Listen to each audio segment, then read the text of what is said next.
Berikut ini merupakan rumus yang bisa digunakan untuk mencari deret geometri, gitu nggih.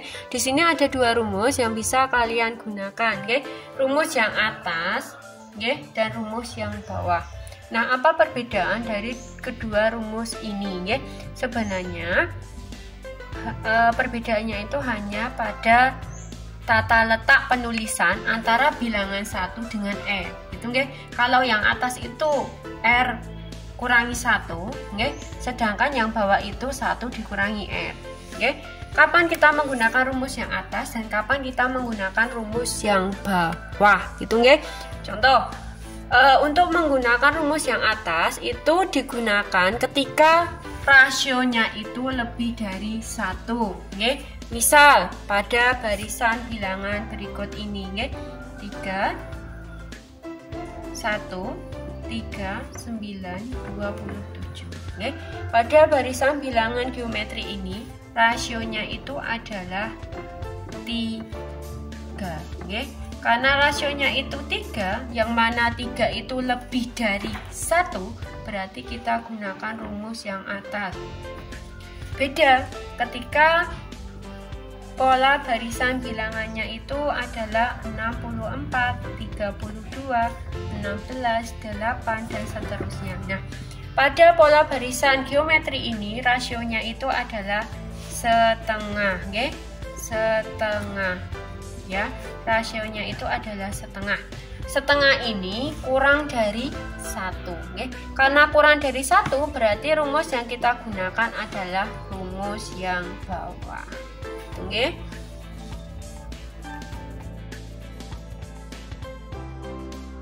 Oke, kita latihan menerapkan rumus tentang deret geometri, nggih.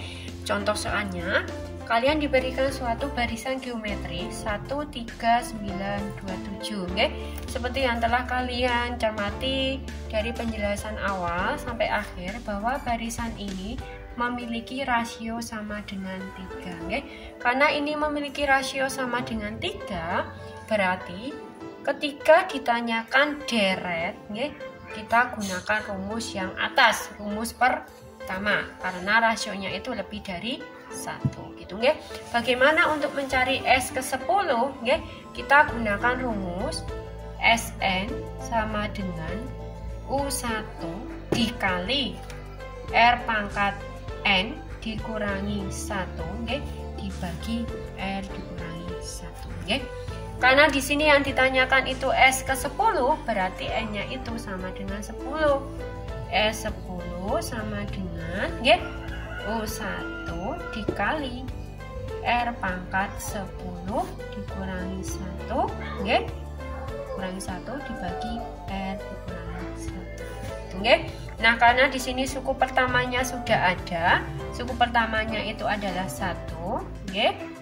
Tinggal kita masukkan, berarti 1 dikali, ya, R pangkat 10, rasionya di sini adalah 3, berarti 3 dipangkatkan 10, okay, dikurangi 1, ya, per 3 dikurangi 1, gitu, okay. Oke. Kita lakukan operasi hitung. 1 dikali 3 pangkat 10 dikurangi 1, okay? Semua bilangan jika dikalikan 1 hasilnya bilangan itu sendiri. Berarti 3 pangkat 10 dikurangi 1 dibagi 3 kurangi 1, yaitu sama dengan 2. Oke. 3 pangkat 10, okay? 3 dipangkatkan 10 itu merupakan perkalian 3 kali 3 kali 3 kali 3 dan seterusnya sampai 10 kali, okay? Kita peroleh 3 pangkat 10 itu adalah sini, ya. 3 pangkat 10 itu adalah 5, 9, 0, okay? 0, 4, 9, okay? Dikurangi 1 dibagi 2, itu, ya. Oke, 5, 9, 0, 4, 9 dikurangi 1, ya, diperoleh 5, 9, 0, 4, 8 dibagi 2 ya, sehingga hasilnya adalah 29 5 2 4 ya, 29 5 2 4 ya.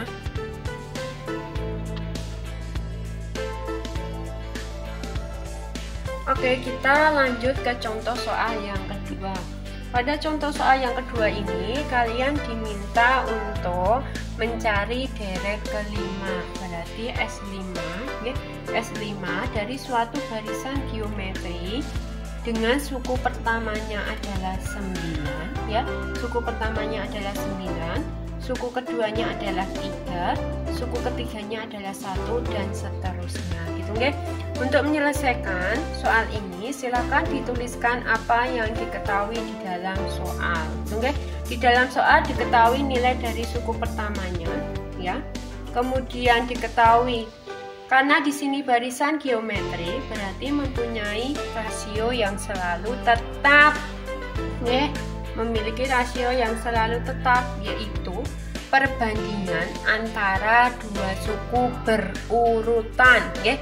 Misal dua suku yang berurutannya adalah U2 dan U1 ya. Berarti rasionya diperoleh dari U2 dibanding U1 ya. Karena di sini suku keduanya adalah 3, berarti 3 dibanding 9 ya. Jika kita sederhanakan diperoleh 1/3 ya. Inilah nilai dari rasionya. Nah, karena nilai dari rasionya adalah 1/3, yang mana 1/3 ini kurang dari 1 ya. Berarti kita gunakan rumus yang kedua karena kurang dari 1 gitu ya. Berarti untuk mencari S5 kita gunakan rumus yang kedua ya, bahwa S5 akan sama dengan U1 dikali 1 dikurangi R pangkat. Karena di sini N-nya itu 5, berarti nanti R-nya pangkat 5 dibagi 1 dikurangi R. Jelas? Nah, karena di dalam soal sudah ada nilai dari U1, tinggal kita substitusikan 9 dikali 1 dikurangi ya, rasionya adalah 1/3 ya. Ingat, bentuk pecahan ketika dipangkatkan silakan diberi tanda kurung terlebih dahulu. 1/3 dipangkatkan 5 dibagi 1 dikurangi 1/3. Hitung ya. Nah, kita selesaikan operasi hitungnya ya pada bagian pembilangnya terlebih dahulu ya. 9 dikali, hati-hati di sini. Di sini ada bentuk pecahan yang dipangkatkan. Berarti untuk menyelesaikannya silahkan dipangkatkan, pembilangnya dipangkatkan sendiri, penyebutnya dipangkatkan sendiri. Berarti 1 dikurangi 1/5 dibagi 3/5. Hitung ya, ini pangkat ya, kecil pangkat 5 ya. Ini bagian pembilang. Kemudian di bagian penyebutnya, di sini memuat pengurangan pecahan. 1 dikurangi 1/3 ya. 1 dikurangi 1/3. Saya tulis di sini. 1 dikurangi 1/3 ya. Kalau kita kurangkan harus disamakan penyebutnya, dijadikan 3 ya. Oke.